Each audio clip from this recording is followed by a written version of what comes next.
para pemirsa.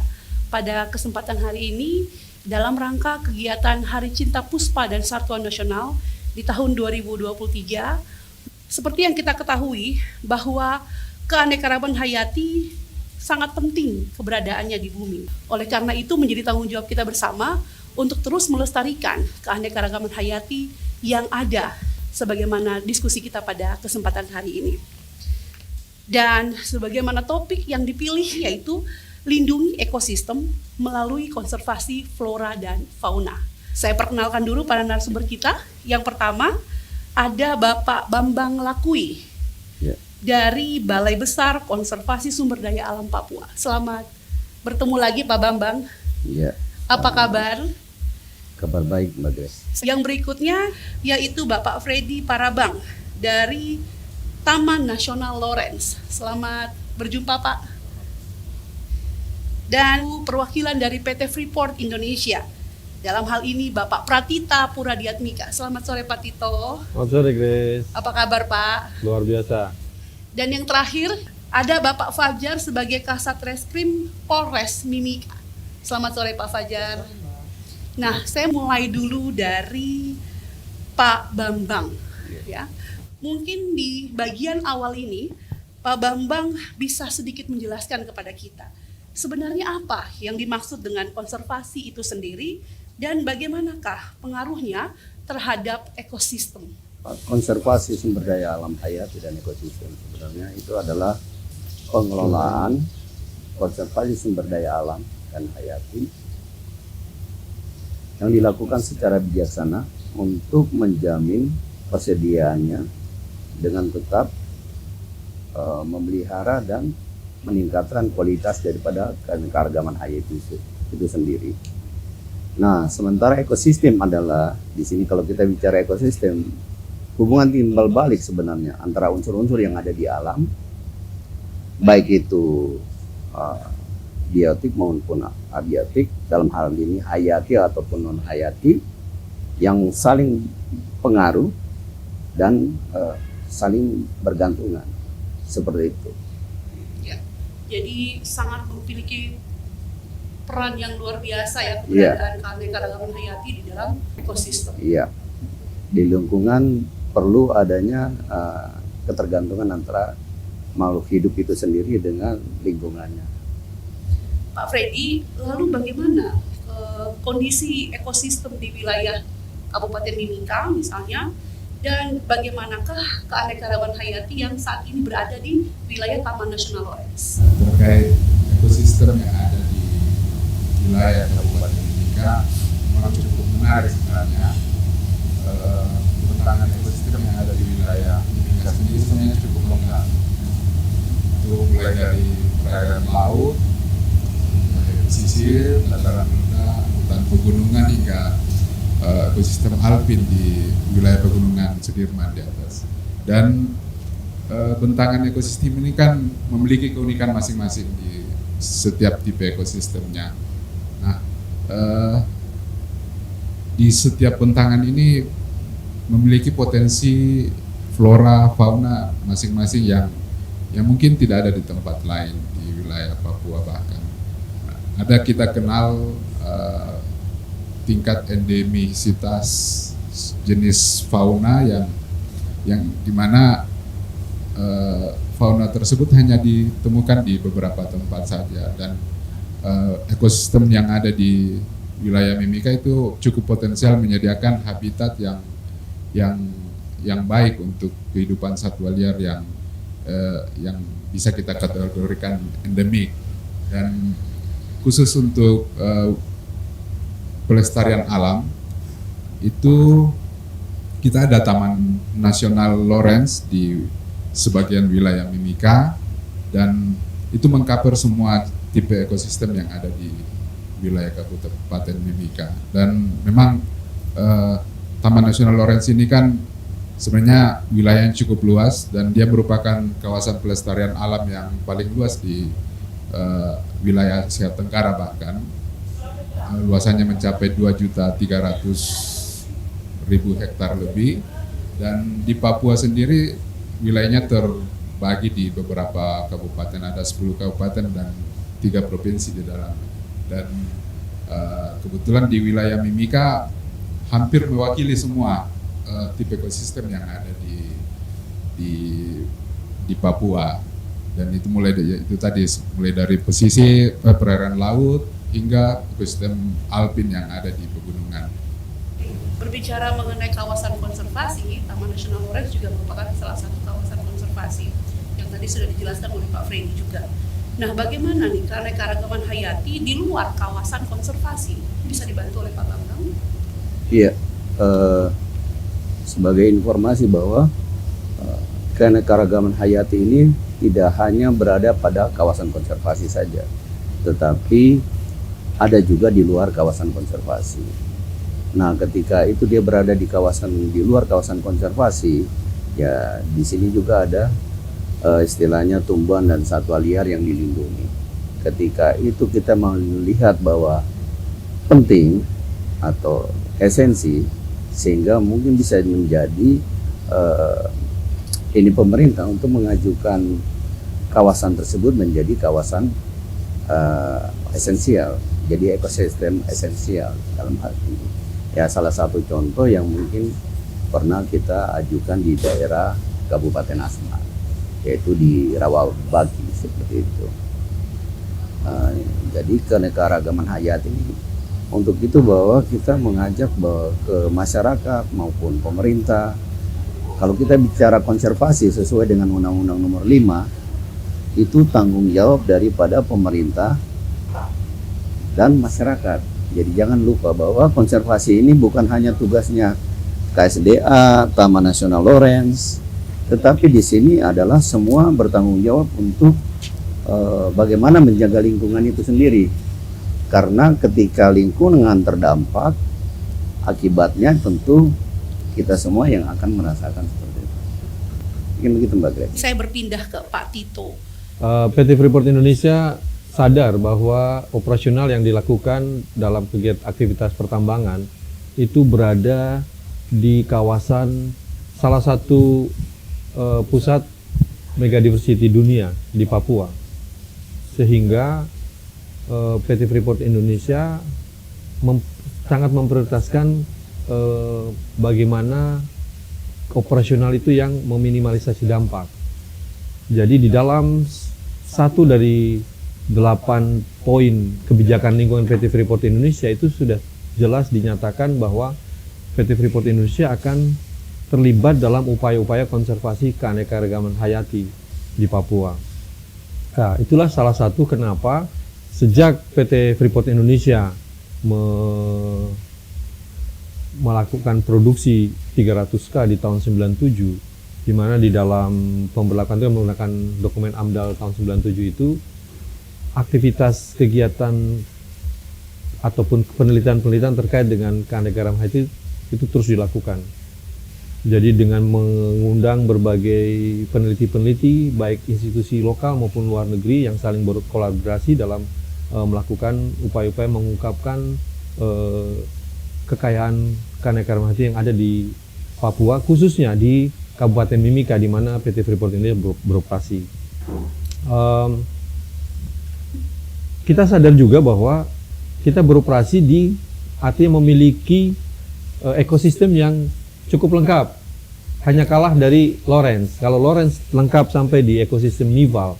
Ekosistem nival itu ekosistem yang bersalju atau memiliki glacier. Nah, PT Freeport Indonesia memang area operasionalnya mulai dari laut, kemudian mangrove, kemudian hutan rawa baik rawa sagu maupun rawa pandan, lalu hutan hujan tropis dataran rendah, kemudian ke hutan kerangas, naik sedikit akan menemui ekosistem hutan pegunungan, lalu kemudian ke ekosistem subalpin dan berakhir di alpin saja, itu di atas ketinggian 4.170 meter di atas permukaan laut ke atas. Nanti sisanya adalah merupakan bagian dari ekosistem nival yang berglacier itu.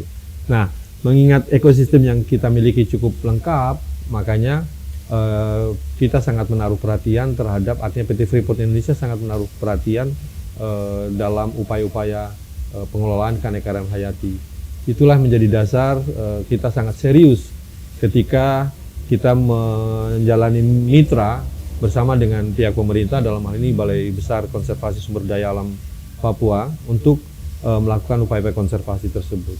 Melanjutkan apa yang tadi Pak Tito sampaikan, bahwa komitmen daripada perusahaan itu kemudian diimplementasikan melalui baik program dan juga dukungan terhadap program-program konservasi. Dapatkah Bapak juga jelaskan atau sampaikan bagi kita bersama, apakah selama ini juga pernah dilakukan kegiatan misalnya studi-studi yang berkaitan dengan upaya-upaya konservasi itu sendiri? Jadi studi-studi terkait dengan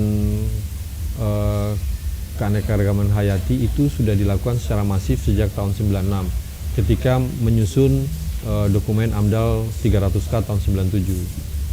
Lalu itu ketika persetujuan AMDAL sudah diperoleh, kita tidak kemudian berhenti, tetapi kita melanjutkan upaya-upaya eksplorasi terhadap keanekaragaman hayati, kekayaan keanekaragaman hayati yang ada di area PT Freeport Indonesia. Dan dari situ berhasil diungkap, artinya diidentifikasi puluhan spesies baru, baik itu flora dan fauna. Ini adalah sumbangan sumbangan PT Freeport Indonesia bagi dunia ilmu pengetahuan. Nah, mengingat kita memiliki kawasan yang tidak seluruhnya itu digunakan untuk kegiatan pertambangan, artinya kalau dilihat pada masa-masa itu tuh sekitar 10% dari area yang diperuntukkan untuk area operasional dan penunjang PT Freeport Indonesia itu masih 10% saja digunakan untuk kegiatan penambangannya, sedangkan yang masih terjaga itu sekitar 90% dan itu masih berupa hutan yang masih terjaga dengan baik. Makanya kami menjadikan kawasan di dalam PT Freeport Indonesia sebagai laboratorium alam, di mana kita mengundang membuka baik itu kegiatan mahasiswa maupun peneliti-peneliti untuk terlibat di dalam perguruan tinggi untuk terlibat di dalam penelitian-penelitian tersebut, termasuk dengan upaya-upaya konservasi yang ada. Dan kegiatan konservasi sendiri itu kita mulai aktif, mulai bergerak itu bersama dengan wadah saya itu masih BKSDA, belum jadi balai besar, masih BKSDA, itu tahun 2006 ketika bersama-sama dengan BKSDA Papua 2 kan? Kalau tidak salah kita masih di Basorong, itu kita mengembalikan labi-labi yang disita di Jakarta dan dirawat sementara di Pusat Penyelamatan Satwa Cikananga. Disitulah awal dari kegiatan konservasi yang dimulai oleh PT Freeport Indonesia sampai sekarang ini masih terus berjalan setiap tahunnya. Jika para pemirsa juga melihat beberapa agenda kegiatan Hari Cinta Puspa dan Satwa di tahun ini, atau lebih tepatnya di bulan November ini juga baru saja dilepas liarkan 501 labi-labi moncong babi di Desa Nayaro. Ini juga merupakan bentuk daripada dukungan PT Freeport Indonesia bekerja sama tentunya dengan pemerintah. Baik, kita lanjutkan ke Pak Freddy. Kita bicara tadi tentang konservasi, kita bicara terkait dengan potensi sumber daya alam yang luar biasa yang berada di Taman Nasional Lawrence, yang kita ketahui bersama bahwa ini merupakan salah satu warisan dunia yang patut kita jaga dan kita lestarikan. Mengapa Taman Nasional Lawrence ini dikatakan sebagai salah satu warisan dunia? Terkait warisan dunia, ya kita di Papua sebenarnya patut berbangga karena Badan Dunia, salah satu organisasi Badan Dunia di bawah naungan PBB, UNESCO namanya, itu sudah mencantumkan beberapa potensi yang ada di Papua khususnya menjadi bagian dari warisan dunia. Yang pertama, yang mungkin yang lebih populer di masyarakat, yang lebih masyarakat kenal adalah Noken sebenarnya. Noken, tapi itu tahun 2012 itu dicantumkan sebagai warisan dunia tak benda. Tapi jauh sebelum itu tahun 99 UNESCO sudah mencantumkan Taman Nasional Lawrence sebagai warisan alam dunia. Dan ini sebuah penghargaan, pengakuan dunia internasional kepada apa yang ada di alam Papua yang diwakili oleh Taman Nasional Lawrence. Dan untuk menjadi salah satu warisan alam dunia, ada beberapa kriteria memang yang ditetapkan oleh UNESCO, dan di Papua Taman Nasional Lawrence memenuhi ada 3 kriteria. Yang pertama adalah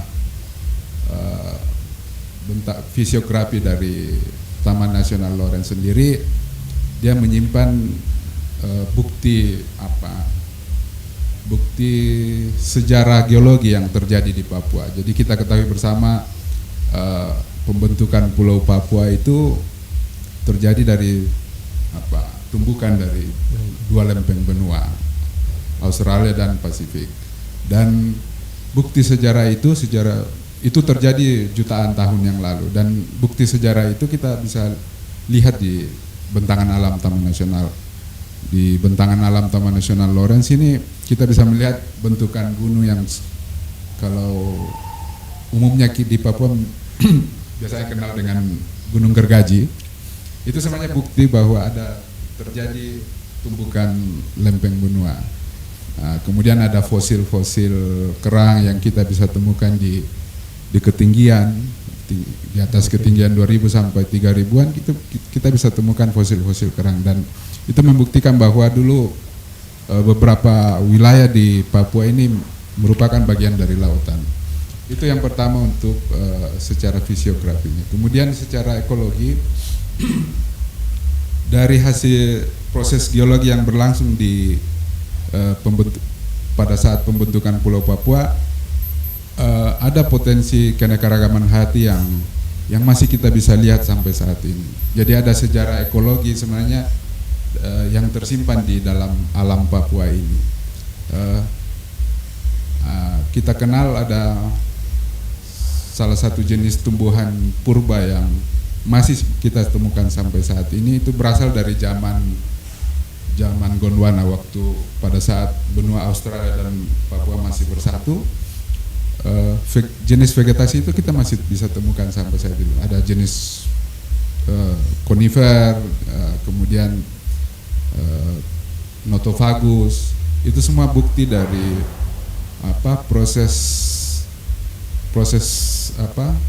proses geologi yang mempengaruhi kondisi ekologi dari bentangan alam yang ada di Papua. Ada juga dari sisi faunanya, itu kita bisa lihat dari jenis kanguru pohon yang sebenarnya itu merupakan evolusi satwa kanguru yang dulunya dia hidup di atas pohon, ada yang sekarang yang sudah hidup di atas tanah menjadi kanguru tanah. Itu sebenarnya bukti-bukti yang proses ekologi yang berlangsung sangat lama dalam jangka waktu jutaan tahun. Kemudian yang ketiga, kriteria ketiga yang dipenuhi oleh Taman Nasional Lawrence adalah bahwa ekosistem di Taman Nasional Lawrence bisa memberikan habitat alami bagi perkembangan dan perkembangbiakan tumbuhan dan satwa liar yang menjadi keunikan, kekhasan Pulau Papua sebenarnya. Nah, inilah yang menjadi poin-poin yang menjadi bahwa Papua memiliki keanekaragaman hayati, proses geologi dan proses ekologi yang patut kita jaga dan patut kita lestarikan keasliannya hingga saat ini. Dan dalam pengelolaan Taman Nasional sendiri, kami berupaya untuk memberikan fungsi pengawetan, perlindungan kepada nilai-nilai penting yang menjadi warisan dunia yang ada di Taman Nasional. Kalau tadi Bapak sudah jelaskan luar biasa potensi keanekaragaman hayati yang ada di Taman Nasional Lawrence. Lalu apa kira-kira yang akan terjadi jikalau kita tidak menjaga ataupun melestarikan biodiversity atau keanekaragaman hayati yang ada di Taman Nasional Lawrence? Misalnya ada biodiversity yang rusak ataupun terganggu, apa yang kira-kira akan terjadi, Pak? Ini dampak ya ketika kerusakan dari biodiversity. Jadi sebenarnya contoh dekatnya bisa kita lihat di kehidupan masyarakat kita di Papua sebenarnya, bahwa sebagian besar masyarakat kita sebenarnya masih kehidupannya masih menggantungkan terhadap sumber daya alam yang di sekitar mereka. Masyarakat pesisir kita ini masih menggantungkan kehidupan kepada potensi sumber daya perairan. Kemudian mereka masih meramu hasil hutan, sagu, kemudian tumbuh-tumbuhan. Kalau di pegunungan mereka biasanya memanfaatkan buah pandan hutan, kelapa hutan. Nah, kalau bicara dampak kan kita melihat fungsi dari flora dan fauna yang ada di Papua sebenarnya. Fauna sendiri kan salah satu fungsinya ya itu dia menjadi media penyebar benih tanaman hutan sebenarnya yang ada di alam, dan tentunya akan sangat berpengaruh terhadap ekosistem ketika ini kan ekosistem ini adalah sebuah siklus, sebuah rantai energi terjadi di dalamnya dalam sebuah ekosistem, dan ketika salah satu terganggu tentunya akan ada efek-efek yang berakibat pada jenis flora maupun satwa yang lain. Dan mungkin yang paling pertama yang merasakan ketika ada yang rusak adalah masyarakat yang memang hidup berdampingan dengan alam. Jadi masyarakat yang selama ini menggantungkan kehidupan mereka kepada sumber daya alam, ketika salah satunya putus, rantai energi itu putus, siklusnya putus, tentunya akan berdampak ke kehidupan manusia sendiri sebenarnya. Dan contohnya ya masyarakat kita di pesisir kebanyakan saya lihat memanfaatkan kepiting bakal sebagai sumber penghasilan keluarga mereka, dan kepiting bakau ini kan biasanya berada di ekosistem mangrove, dan ketika salah satu bagian dari ekosistem itu mengalami kerusakan, terdegradasi, tentunya efeknya mungkin di kepiting bakau itu yang menjadi sumber penghidupan bagi masyarakat. Kalau tadi sudah dijelaskan juga bahwa kita punya banyak sekali jenis flora dan fauna yang endemik Papua yang lagi-lagi patut untuk kita lestarikan. Lalu bagaimana upaya-upaya kita untuk memastikan bahwa pelestarian terhadap biodiversity ini terus kita lakukan dari waktu ke waktu. Dan ini tentunya dibutuhkan peran atau kerjasama berbagai pihak. Bagaimana kolaborasi antara Polres Mimika dengan Balai Besar Konservasi Sumber Daya Alam Papua selama ini? Untuk bentuk kolaborasi kita serta kerjasama, yang pasti kita melaksanakan sosialisasi, ya, baik itu kepada masyarakat tentunya memang merupakan sasaran utama kita, serta TNI maupun Polri itu sendiri, karena kita tidak bisa pikir bahwa hal-hal seperti itu kita harus lakukan dan benahi secara internal kita terlebih dahulu, baru kemudian bisa kita lakukan dan menyampaikan kepada masyarakat bahwa betapa pentingnya melindungi ekosistem yang ada di wilayah konservasi itu sendiri. Nah, itu ya salah satu bentuk kerjasama atau kolaborasi kita yang kita lakukan selama ini. Kemudian yang berikutnya tentunya ya kita melaksanakan kegiatan razia, di mana pada saat kita mungkin mendengarkan atau mendapatkan informasi adanya tempat penampungan atau penyimpanan, lokasi-lokasi untuk menyembunyikan hewan-hewan maupun tumbuhan yang dilindungi, kita akan berkoordinasi dan kemudian melaksanakan razia di tempat tersebut. Sehubungan dengan upaya-upaya untuk membawa keluar satwa yang masuk dalam kategori satwa yang dilindungi atau yang endemik Papua yang dilindungi. Misalnya contoh ya, kita sebutkan saja cendrawasih dan ada beberapa jenis-jenis lainnya. Ketika kejadian ini terjadi, kira-kira dari pengalaman yang ada, apa tindakan yang dilakukan oleh penegak hukum dalam hal ini polisi? Terkait dengan pelanggaran ataupun mungkin masyarakat yang membawa, tentunya kami berkoordinasi dengan rekan-rekan Balai Besar serta melakukan pengawasan di operasional penyidikan tentunya ya, karena memang kita mengawasi penyidikan yang dilakukan oleh teman-teman PPNS. Ya, apabila memang ada kendala dan hambatan dalam penyidikan yang dilakukan, baru kemudian kita memberikan saran, masukan, dan apabila memang perlu kita mengambil alih. Namun sejauh ini memang pelaksanaan ataupun temuan-temuan seperti itu dapat diselesaikan dan dituntaskan oleh rekan-rekan dari Balai Besar. Kita memang tidak akan henti-hentinya untuk melakukan upaya-upaya sosialisasi. Karena dengan melakukan sosialisasi, kita juga telah memberikan kesempatan untuk masyarakat yang lebih luas untuk lebih mengenal dan mengetahui bagaimana biodiversity atau keanekaragaman hayati yang ada dan bagaimana peran kita bersama untuk menjaga dan melestarikannya. Bagaimanakah upaya-upaya sosialisasi sehubungan dengan keanekaragaman hayati yang ada, yang diperuntukkan kepada karyawan di lingkungan kerja PT Freeport Indonesia untuk kemudian turut mengambil peran atau bagiannya untuk terus menjaga dan melestarikan ini. PT Freeport Indonesia itu berupaya untuk melakukan perlindungan kekayaan keanekaragaman hayati kita dengan cara memasukkan perlindungan satwa ataupun flora ataupun fauna di dalam buku pedoman hubungan industrial. Artinya kalau ada karyawan yang ketahuan memelihara ataupun membawa flora atau fauna dilindungi itu, entah itu keluar ataupun pelihara di rumah atau di baraknya, itu mereka akan dikenakan sanksi. Jadi ada sanksi khusus yang setara dengan pelanggaran-pelanggaran disiplin lainnya, tidak masuk kerja, disiplin industrial. Jadi itu masuk dalam salah satu poin di dalam buku pedoman hubungan industrial. Kami baru saja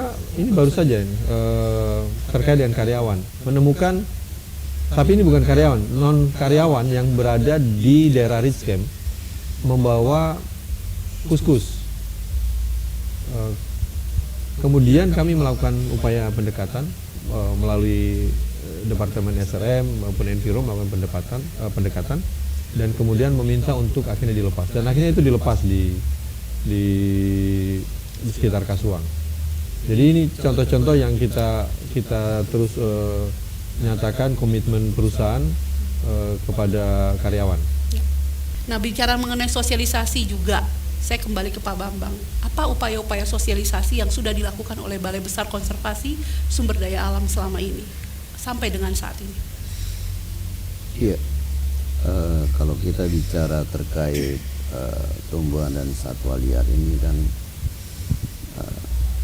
harus semua kalangan terlibat sebenarnya, karena Kota Timika yang tadi saya mungkin sampaikan bahwa kawasan tumbuhan dan satwa liar yang dilindungi ini tidak hanya berada pada kawasan konservasi, tetapi ada juga yang di dekat kita.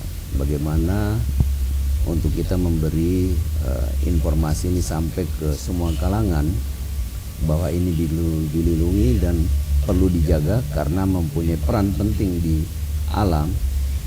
Itu kita coba bersama-sama juga dengan stakeholder yang ada. Kurang lebih kita sudah sering bersinergi, jadi dari pihak TNI, Polri, Taman Nasional maupun Freeport, kita melakukan edukasi atau sosialisasi ini melalui media elektronik, cetak. Kita sampaikan hal-hal yang terkait dengan konservasi itu sendiri. Artinya kita mengajak supaya membuka pikiran masyarakat bahwa memang ini kita butuhkan, tetapi bagaimana kita menjaga kelestariannya. Karena konservasi tidak hanya berbicara terkait perlindungan penjaga kehidupan, pengawetan keanekaragaman hayati ataupun jenis tumbuhan dan satwa, tetapi perlu diingat bahwa konservasi juga bagaimana pemanfaatan secara lestari. Nah ini, jadi kadang-kadang orang sering menilai kita bahwa orang konservasi ini selalu melarang. Tidak seperti itu, bahwa kita juga boleh memanfaatkan, tetapi tentu dengan cara yang bijak. Nah, sosialisasi tadi itu yang media cetak, elektronik, kita ke sekolah-sekolah bersama-sama dengan teman-teman dari Taman Nasional Oren, juga dengan Enviro, pernah juga dengan TNI Polri. Kadang-kadang juga kita melakukan kunjungan atau sebagai bentuk kita koordinasi ke para pihak untuk kita ini loh kita punya tupoksi, kita ini sesama misalnya dari sisi pemerintah dengan pemerintah, bahwa kita di negara tentunya kita mempunyai kewenangan untuk menjaga daripada undang-undang yang dibebankan kepada kita. Dalam hal ini juga kita tentunya minta dukungan dari penegak hukum. Seperti di kita juga kan kita ini ada punya polisi kehutanan yang notabene-nya dibina oleh teman-teman dari Polri, dibentuk di lembaga Chandra di Mukanya Polri. Nah, jadi tentunya kita berharap juga Polri mendukung kita karena kita juga cikal bakalnya dari Polri seperti itu. Mungkin begitu Mbak Grace. Ya, ternyata luar biasa ya kolaborasi yang sudah dilakukan selama ini sampai dengan saat ini, dan tentunya harapannya adalah kolaborasi ini terus berjalan untuk waktu-waktu yang lebih panjang ke depan, sehingga tanggung jawab atau peran kita masing-masing ini akan memberikan dampak yang positif untuk keberadaan keanekaragaman hayati di lingkungan. Saya kembali ke Pak Tito. Ternyata ada banyak sekali juga yang sudah PT FI lakukan sehubungan dengan upaya-upaya konservasi, kemudian kegiatan-kegiatan pengelolaan lingkungan. Terkait dengan informasi-informasi terkait biodiversity ini, PT FI juga telah menghasilkan beberapa buku-buku ya Pak Tito ya, yang berkaitan dengan keanekaragaman hayati di wilayah kerja. Jadi yang satu hal yang kita perlu ketahui bahwa kita memiliki begitu banyaknya atau menjadi pusat dari megadiversitas tumbuhan dan satwa ya, di dunia. Salah satu pusatnya itu ada di Papua. Tetapi sayangnya tidak banyak literatur-literatur yang bisa diakses atau yang ada, yang diterbitkan. Itu juga menjadi salah satu motivasi dari PT Freeport Indonesia ketika bekerja sama dengan banyak ilmuwan-ilmuwan, ahli-ahli dari seluruh penjuru ya, baik itu institusi lokal, kemudian di dalam negeri sendiri ataupun di luar negeri, sehingga setiap ada kegiatan-kegiatan eksplorasi terhadap flora dan fauna, PT Freeport Indonesia selalu mendorong para peneliti tersebut untuk ikut menghasilkan atau membuat sebuah buku apapun yang mereka bisa tulis. Nah kemudian itu dikolaborasikan dengan karyawan yang memiliki bidang yang sesuai dengan apa yang akan ditulis, sehingga kalau tidak salah sudah sekitar 11 buku terkait dengan keanekaragaman hayati Papua sudah diterbitkan oleh PT Freeport Indonesia. Kita masih sedang dalam proses penyelesaian untuk 2 buku lagi. Semoga di tahun depan sudah bisa di-launch untuk penerbitan buku-buku tersebut. Dengan adanya buku-buku tersebut juga ini adalah media sosialisasi ya, terkait dengan keanekaragaman atau tingginya keanekaragaman hayati di suatu wilayah tentunya. Kita kembali lagi, tadi kita belum selesai dengan upaya-upaya sosialisasi. Kalau dari BKSDA, kemudian dari PT Freeport juga sudah berbagi, kami juga akan bertanya kepada pihak Polres, bagaimanakah upaya-upaya sosialisasi untuk penyadartahuan kepada masyarakat, sehingga masyarakat bisa berkontribusi atau mengambil bagian yang penting untuk turut menjaga dan melestarikan keanekaragaman hayati ini. Terkait dengan upaya atau bentuk dari sosialisasi yang dilakukan oleh Polres, kita tentunya bisa melaksanakan sosialisasi itu baik secara langsung maupun tidak langsung. Itu bisa melalui media online. Zaman sekarang ya kita tentunya menggunakan itu melalui Humas Polres itu sendiri pertama, kemudian melalui sosialisasi secara langsung. Sosialisasi secara langsung ini kita lakukan dengan cara ya tentunya mengumpulkan tokoh masyarakat di wilayah-wilayah Timika ya. Contohnya di daerah khususnya di Freeport. Itu pernah dilakukan terkait dengan sosialisasi untuk melindungi Kakatua Raja kalau tidak salah. Ya, pernah dilakukan itu. Itu salah satu bentuk yang dilakukan oleh Polres. Jadi ketika kita memanggil atau mengumpulkan kepala-kepala kampung atau kepala suku, itu yang kemudian mereka akan meneruskan kepada masyarakat bahwa memang sangat penting melindungi keragaman hayati yang ada di wilayah Mimika itu sendiri. Yang terakhir dengan pertanyaan yang sama, upaya-upaya sosialisasi dalam kaitannya untuk melestarikan atau menjaga kelestarian biodiversity yang sudah dilakukan oleh Taman Nasional Lorentz, seperti apa Pak? Terkait pelestarian memang menjadi bagian dari tugas pokok dan fungsi dari keberadaan kami di Mimika ini sebenarnya. Tapi memang tugas kami, wewenang kami hanya khusus di dalam kawasan Taman Nasional Lorentz dan beberapa daerah penyangga. Jadi terkait upaya-upaya pelestarian, ya tentunya sesuai dengan tugas pokok dan fungsi, banyak program yang sebenarnya sudah kami lakukan, termasuk sosialisasi yang ke sekolah-sekolah juga sebenarnya kami lakukan tapi khusus ke sekolah-sekolah yang ada di dalam kawasan yang berada di kampung-kampung. Kemudian kami dalam beberapa tahun ini memiliki pola pendekatan yang cukup intens dengan masyarakat.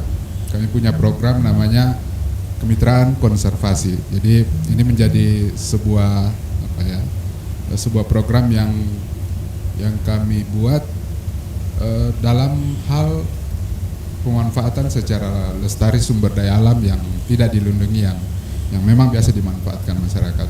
Karena kami menyadari sebenarnya sumber daya pengelola Taman Nasional memang tidak sebanding dengan wilayah yang harus kami kelola. Oleh karena itu ada kelompok-kelompok masyarakat yang kami bermitra dengan mereka. Kami membangun kesepakatan, kemudian program juga kami susun dengan kelompok-kelompok yang ada di masyarakat. Jadi itu sudah banyak berlangsung sih di Taman Nasional, baik itu di Mimika sudah ada sekitar, sampai saat ini sudah ada sekitar 13 kelompok baik di Mimika maupun Asmat yang kami rangkul dalam pola kemitraan konservasi. Jadi ada prinsip yang kami bangun bersama masyarakat bahwa untuk menjaga sumber daya alam itu sebenarnya ya cukup dengan mereka memanfaatkan secara lestari. Jadi kalau mereka tidak menjaga kan mereka mau memanfaatkan apa kalau hasil alam yang selama ini mereka manfaatkan sudah rusak, mengalami kerusakan. Dan sebenarnya itu cukup baik. Mereka sudah mulai membangun kesadaran pribadi, personal di masyarakat maupun secara komunal, itu sudah cukup baik terbentuk. Memang kami ikuti dengan program-program pemberdayaan masyarakat juga. Kemudian sesuai fungsi dari Taman Nasional sendiri, untuk ilmu pengetahuan dan penelitian kami juga cukup intens menggali potensi-potensi sumber jenis flora fauna yang ada di Taman Nasional, sama dengan yang dilakukan oleh teman-teman di PT Freeport juga. Karena memang masih banyak yang belum kita ketahui dari keanekaragaman hayati yang ada di alam kita ini di Papua, khususnya di Papua. Ada salah satu kolega kami mengatakan dulu sempat mengatakan bahwa mencoba memahami alam ini ibarat kita membaca buku yang tidak pernah habis halamannya. Jadi ketika kita masuk lembar berikutnya selalu berbeda, akan selalu memberikan informasi yang berbeda. Dan alam kita seperti itu. Kita masih banyak belum mengetahui apa yang ada di alam kita. Itu terbukti dengan mungkin teman-teman Freeport beberapa waktu belakangan cukup banyak dengan penemuan spesies-spesies baru. Itu coba kita di kami juga cukup intens melakukan survei-survei dan kajian-kajian, karena jangan sampai, tentunya ada ketakutan jangan sampai jenis flora fauna atau biodiversity kita sudah punah tapi kita tidak tahu sebenarnya keberadaannya. Itu yang kita banyak lakukan di Taman Nasional. Baik, kita masih seputar upaya-upaya sosialisasi. Saya ingin kembali ke PT Freeport Indonesia. apakah ada upaya-upaya sosialisasi yang ingin Bapak juga sampaikan kepada kita bersama, yang kemudian menjadi satu gambaran bahwa begitu kuatnya komitmen PT Freeport Indonesia terkait dengan upaya-upaya pengelolaan lingkungan? Upaya untuk sosialisasi kita tidak hanya ke karyawan. Kita juga berpikir bahwa untuk memperkuat tindak konservasi, kita harus memegang generasi muda ke bawah. Sehingga akhirnya PT Freeport Indonesia itu memiliki membentuk satu unit khusus yang kita sebut sebagai Environmental Awareness and Education. Jadi bagaimana ada kegiatan pendidikan dan penyadartahuan bagi masyarakat pada level generasi muda ke bawah, anak-anak sekolah. Nah, itulah kemudian tim ini, section inilah yang kemudian akan bekerja sama dengan pihak-pihak sekolah untuk melakukan upaya-upaya sosialisasi terkait dengan konservasi. Bahkan melalui program Alam Lestari ya, itu secara khusus para peserta yang dididik di dalam program Alam Lestari ini itu ikut ditingkatkan pengetahuannya terkait dengan biodiversity kita, dengan harapan nantinya mereka yang akan menjadi pionir untuk menyuarakan upaya-upaya konservasi. Lalu ada juga program yang disebut working with public ya. Jadi baik itu komunitas gereja, komunitas masjid, organisasi pemuda, kepemudaan dan lain-lain, itu kita ajak terlibat juga dalam upaya-upaya tersebut. Lalu di dalam area PT Freeport Indonesia, terutama di milepost 21 sampai 21 di pusat reklamasi dan biodiversity, itu kita bekerja sama dengan BRIN, dulu masih LIPI. Kita membangun diorama ekosistem karena tidak mudah bagi orang untuk mengenal ekosistem di Kabupaten Mimika ataupun termasuk di Lawrence kalau mau mendatangi secara langsung, aksesnya seperti apa, keamanannya seperti apa. Sehingga kita mencoba untuk membuat diorama ekosistem sehingga semua orang bisa belajar di situ. Seperti apa sih ekosistem yang ada di Kabupaten Mimika? Bagaimana ekosistem di pantai, di Bakau dan selanjutnya sampai di ekosistem alpin itu seperti apa? Mereka bisa belajar di situ. Kemudian upaya-upaya konservasi juga kita ambil dari diorama tersebut. Bagaimana ada jenis-jenis satwa tertentu yang setia. Jadi ketika dia kehilangan pasangannya, dia tidak akan mencari pasangan lainnya. Akhirnya ketika pasangannya hilang, otomatis ada keturunan berikut-berikutnya yang hilang. Ini adalah upaya-upaya untuk kita mendorong orang atau baik itu siswa maupun yang mahasiswa ataupun yang sudah pemuda ataupun yang karyawan untuk bisa terlibat penuh dalam upaya-upaya konservasi. Terus kemudian kami membuat, kita sedang mengusulkan kepada Dirjen KSDA ya, untuk itu dilegalkan menjadi sebuah taman KHT. Jadi ada taman kupu-kupu dan juga yang saat ini memang menjadi taman anggrek, tapi kedepannya kita akan coba mengisi juga berbagai tanaman-tanaman yang menarik untuk menunjukkan bahwa kita kaya akan keanekaragaman hayati. Dan itu yang membuat menjadi salah satu pintu masuk untuk pendidikan konservasi itu dilakukan. Selain fasilitas-fasilitas lain yang dipakai untuk mendukung Balai Besar KSDA Papua dalam hal upaya tindak penyitaan satwa lindung yang dipelihara oleh masyarakat, satwa-satwa sitaan, untuk bagaimana bisa di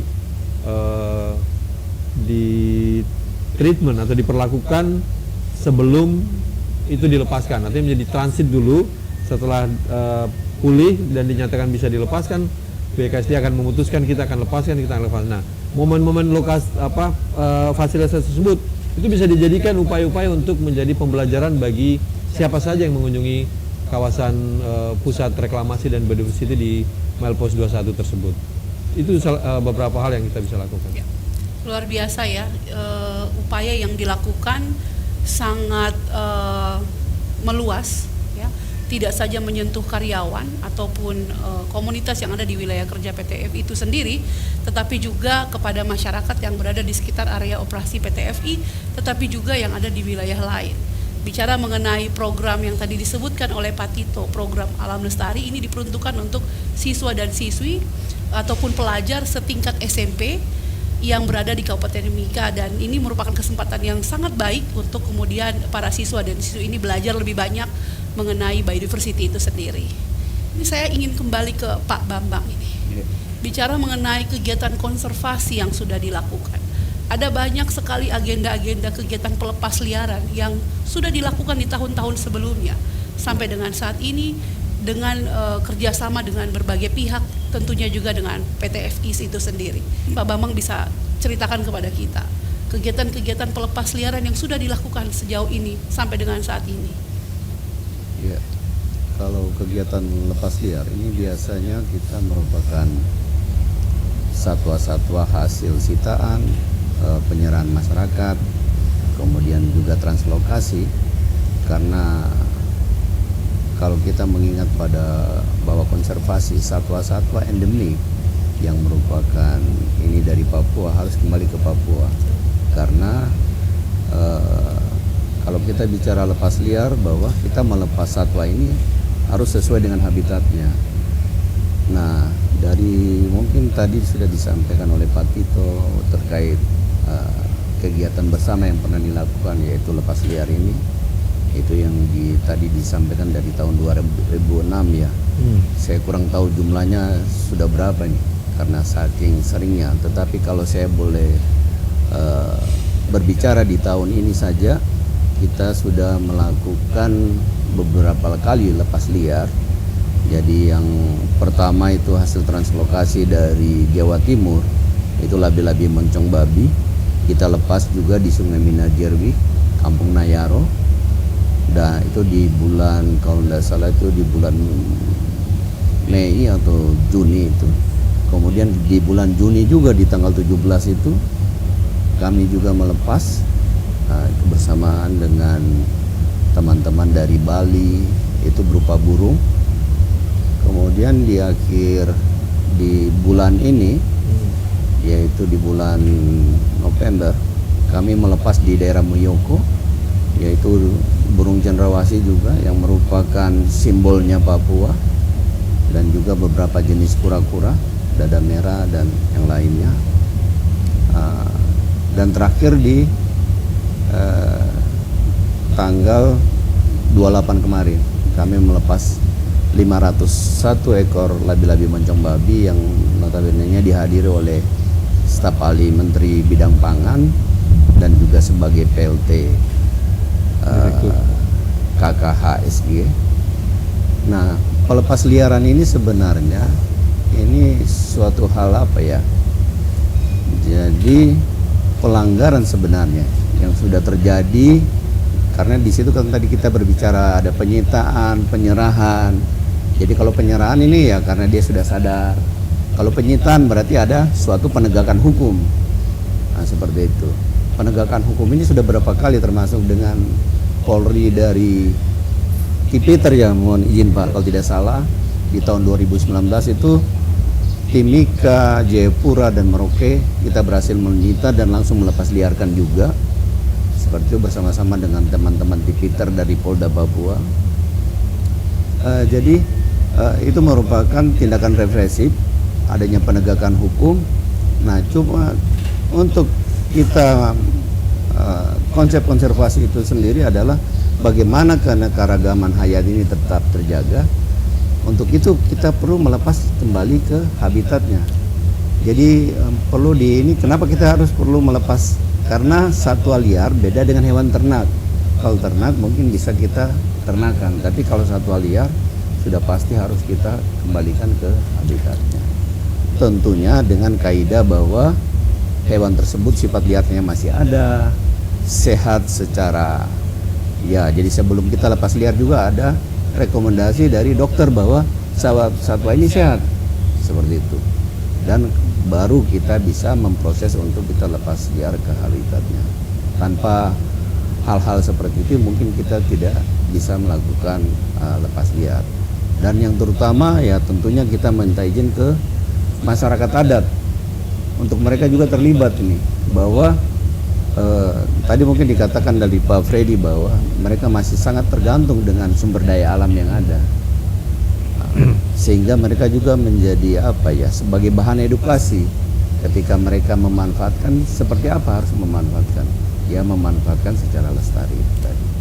Menambahkan yang Pak Silakan. Bambang sampaikan tadi, kalau berdasarkan catatan PT Freeport Indonesia, sejak 2006, artinya 17 tahun kita melakukan program pelepas liaran satwa endemik Papua, lebih dari 55.000 Ya. individu dari satwa sudah kita lepaskan. Di sesi akhir ini, saya ingin bertanya kepada masing-masing narasumber terkait dengan adakah pesan yang ingin disampaikan kepada penonton sehingga mereka pun dapat terlibat dalam upaya-upaya konservasi flora dan fauna, khususnya satwa ataupun flora dan fauna yang endemik ataupun yang dilindungi. Kita mulai dari Pak Bambang dulu. Mungkin di awal tadi saya sudah pernah menyampaikan bahwa kegiatan konservasi ini bukan merupakan tanggung jawab pemerintah saja. Dalam hal ini mungkin kalau kita bicara konservasi, KSDA Papua lah yang di sini punya tugas. Tidak, tetapi sesuai dengan amanat undang-undang yang kita pedomani bahwa konservasi ini merupakan tugas pemerintah dan juga masyarakat, sehingga kita perlu ini saling mendukung upaya-upaya konservasi. Jadi ketika kita bicara konservasi, tentunya kaidah-kaidah konservasi kita pegang. Contohnya bagaimana kita kaidah-kaidah konservasi itu kita pegang, ya secara adat mungkin kita juga lihat bahwa dari zaman nenek moyang kita, yang saya kalau ke lapangan ke daerah-daerah di Timika, sebenarnya dari sisi adat itu juga sudah ada konservasi. Cuma generasi kita setelah ke sini, kalau kita bicara perlindungan akan berbenturan dengan bagaimana ekonomi dan sebagainya. Nah ini harus kita bijak dalam memanfaatkan sumber daya yang ada. Seperti kalau kita bicara bahwa satwa lindung, jadi ada yang dimanfaatkan tentunya dengan kuota. Sebelum dimanfaatkan ditentukan juga sebagai satwa buru seperti kura-kura mancung babi itu, kemudian di dalam pemanfaatannya ditentukan dengan kuota jumlah tertentu, tentunya setelah mendapat izin. Jadi sekali lagi bahwa saya mau katakan di sini bahwa konservasi itu penting bagi kita semua, karena masing-masing satwa yang diciptakan, tumbuhan satwa yang diciptakan oleh Tuhan itu mempunyai peran di muka bumi ini. Sebelum kita punah, jadi sebelum kita mengetahui perannya masing-masing, jangan sampai yang tadi Pak Freddy katakan itu, kita belum tahu fungsinya, tapi dia sudah punah seperti itu. Sehingga ini yang perlu kita jaga. Kawasan konservasi itu menjadi benteng benteng terakhir kalau orang bicara ya terkait sumber daya alam.